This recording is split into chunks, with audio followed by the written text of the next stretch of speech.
Cape Verde, আফ্রিকার ছোট্ট দ্বীপ, ফুটবলের জায়ান্ট কিলার। ২০২৬ বিশ্বকাপে ফুটবল পরাশক্তি স্পেন এবং সাবেক চ্যাম্পিয়ন উরুগুয়ের মতো দলকে রুখে দিয়ে ম্যাচ ড্র করে পুরো ফুটবল বিশ্বকে চমকে দিয়েছে ছোট্ট একটি দেশ কেপ ভার্দে। আফ্রিকার পশ্চিম উপকূল থেকে প্রায় ৬০০ কিলোমিটার দূরে আটলান্টিক মহাসাগরের মাঝে ছড়িয়ে থাকা কয়েকটি দ্বীপ নিয়ে গঠিত এই দেশটি এতটাই ছোট যে পৃথিবীর অনেক মানুষ এর নামও আগে শোনেনি। হয়তো আপনিও ২০২৬ বিশ্বকাপেই প্রথমবার কেপ ভার্দের নাম শুনছেন। কিন্তু জানেন কি দেশটি কতটা ছোট? কেপ ভার্দের মোট আয়তন মাত্র ৪,০৩৩ বর্গ কিলোমিটার। তুলনা করলে দেখা যায় বাংলাদেশ আয়তনে এর প্রায় ৩৭ গুণ বড়। আরও অবাক করার মতো বিষয় হলো, আজ কেপ ভার্দেতে যত মানুষ বাস করে প্রায় তত মানুষই বিশ্বের বিভিন্ন দেশে ছড়িয়ে ছিটিয়ে বসবাস করছে। আটলান্টিক মহাসাগরের মাঝখানে অবস্থিত এই দেশে নেই বড় কোনো তেলের খনি, নেই স্বর্ণ, নেই উল্লেখযোগ্য প্রাকৃতিক সম্পদ। তবুও এটি আজ আফ্রিকার সবচেয়ে স্থিতিশীল ও নিরাপদ দেশগুলোর একটি। সবচেয়ে আশ্চর্যের বিষয় হলো, একসময় এই দ্বীপগুলোতে কোনো মানুষই বাস করত না। ১৪৫৬ সালে পর্তুগিজ নাবিকরা প্রথম এই দ্বীপগুলো আবিষ্কার করেন। এরপর ধীরে ধীরে এখানে বসতি গড়ে ওঠে। কিন্তু খুব দ্রুত কেপ ভার্দে আরেকটি কারণে পরিচিত হয়ে ওঠে। একসময় এটি ছিল আটলান্টিক দাস বাণিজ্যের অন্যতম গুরুত্বপূর্ণ কেন্দ্র। আফ্রিকার বিভিন্ন অঞ্চল থেকে মানুষ ধরে এনে এখানে রাখা হতো, তারপর জাহাজে করে আমেরিকায় পাঠিয়ে দেওয়া হতো। আজকের শান্ত ও সুন্দর পর্যটক কেন্দ্রিক দেশের অতীতে লুকিয়ে আছে সেই অন্ধকার ইতিহাস। তবে কেপ ভার্দের সবচেয়ে বড় শত্রু ছিল যুদ্ধ নয়, ছিল প্রকৃতি।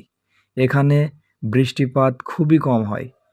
অনেক দ্বীপে দীর্ঘদিন ধরে মিঠা পানির সংকট ছিল, ফলে ইতিহাসে একাধিকবার ভয়াবহ দুর্ভিক্ষ দেখা দেয়।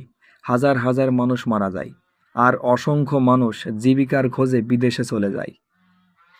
সেখান থেকেই তৈরি হয় এক অদ্ভুত বাস্তবতা। দেশের বাইরে থাকা জনগোষ্ঠীর সংখ্যা প্রায় দেশের ভেতরের জনসংখ্যার সমান। ১৯৭৫ সালে কেপ ভার্দে পর্তুগালের কাছ থেকে স্বাধীনতা লাভ করে। স্বাধীনতার পর আফ্রিকার অনেক দেশে সামরিক অভ্যুত্থান, গৃহযুদ্ধ ও রাজনৈতিক অস্থিরতা দেখা দিলেও কেপ ভার্দে তুলনামূলকভাবে শান্ত ও স্থিতিশীল ছিল। আজ দেশটি আফ্রিকার অন্যতম সফল গণতান্ত্রিক রাষ্ট্র হিসেবে পরিচিত। দেশটিতে কোনো স্থায়ী নদী নেই, তবুও আধুনিক প্রযুক্তি ব্যবহার করে সমুদ্রের পানি বিশুদ্ধ করে পানীয় জল তৈরি করা হচ্ছে। ফলে পানির সংকট অনেকটাই নিয়ন্ত্রণে এসেছে। কেপ ভার্দের অর্থনীতির প্রধান ভিত্তি হলো পর্যটন। প্রতি বছর লাখ লাখ পর্যটক এখানে বেড়াতে আসে। অনেক সময় পর্যটকের সংখ্যা দেশের মোট জনসংখ্যার কাছাকাছি পৌঁছে যায়। অর্থনীতিতে আরেকটি বড় অবদান রাখে প্রবাসীরা।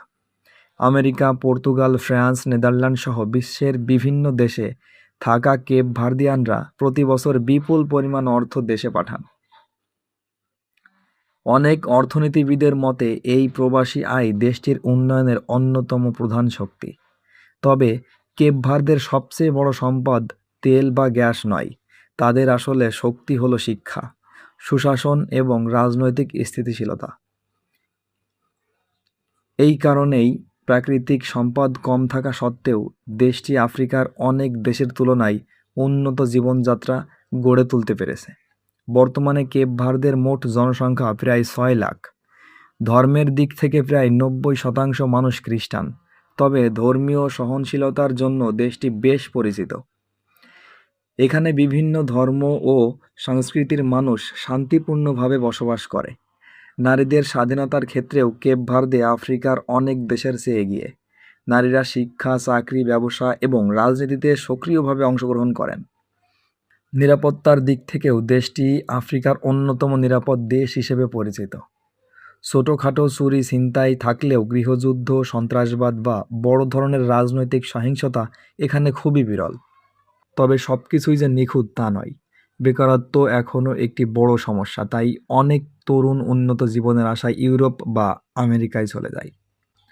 বাংলাদেশিদের জন্য কেপ ভার্দে খুব পরিচিত গন্তব্য না হলেও পর্যটন, হোটেল, রেস্টুরেন্ট এবং কিছু সেবামূলক খাতে মাঝে মাঝে কাজের সুযোগ তৈরি হয়। তবে ইউরোপ বা মধ্যপ্রাচ্যের তুলনায় এসব সুযোগ অনেক কম, তাই কাজের উদ্দেশ্যে যাওয়ার আগেই অবশ্যই ভালোভাবে যাচাই বাছাই করা উচিত।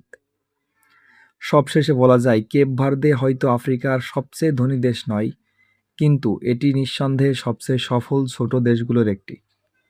যে দেশ একসময় ছিল জনশূন্য, পরে দাস বাণিজ্যের কেন্দ্র, তারপর খরা ও দুর্ভিক্ষকে বিধ্বস্ত, সেই দেশটি আজ পর্যটকদের স্বর্গ, স্থিতিশীল গণতন্ত্র এবং উন্নয়নের এক অনন্য উদাহরণ।